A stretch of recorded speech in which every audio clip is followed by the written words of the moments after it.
Jack Daniel is probably one of the most recognizable names in American spirits. But it should have been another, Nathan Nearest Green. Nearest Green wasn't just the first black master distiller in the United States. He was probably one of the first master distillers in the United States. He was born around 1820 and was enslaved on a farm in Lincoln County, Tennessee. He found a passion for distilling, and by the mid-1800s, he had already mastered the craft. He developed an advanced method of filtering alcohol through charcoal. This process was called the Lincoln County process. It smooths out impurities and gives Tennessee whiskey its iconic profile. The Lincoln County process was so advanced that it's now legally required for any spirit labeled Tennessee whiskey. Even further, Green's method is another innovation thought to have derived from West Africa, like other things. As a young boy, Jasper Newton, Jack Daniel, was sent to work on the farm that Nearest Green was at.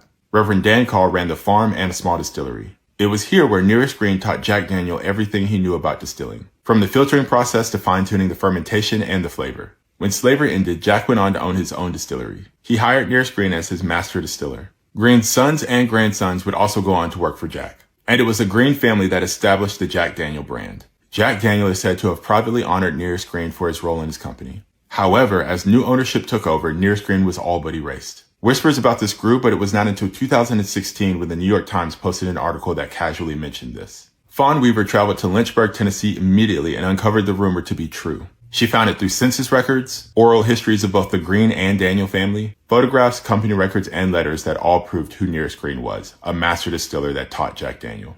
In 2017, Weaver and her husband officially launched the unclenearest premium whiskey brand. The mission was to reclaim Green's place in history. It was also to build a company in his name that was owned and led by his descendants. Since then, it's become the fastest growing independent American whiskey company in the United States ever. It's been the most awarded American whiskey or bourbon in multiple years. It's a 100% black-owned, woman-led company rooted in truth-telling and excellence. Weaver also created the Nearest Green Foundation. It provides full college scholarships for those who are descendants of Nearest Green. It provides funding and diversity programs in the spirits industry, and it's created a free leadership and distilling school for women and people of color. The impact of 2016 to now is huge. Jack Daniel's descendants now openly acknowledge Nearest Green and attend some of the Uncle Nearest events. Nearest Green's story is also taught in some U.S. history and business classes. Nearest Green has a highway named after him in Tennessee. The brand's current master blender, Victoria Edie Butler, is also a descendant of Nearest Green. And she has won Master Blender of the Year numerous times. And Uncle Nearest is the only major whiskey brand in the United States named after a black person. This story is all about legacy and rewriting the narrative. For a long time, it was only Jack Daniel. But now, people are finally saying the name Uncle Nearest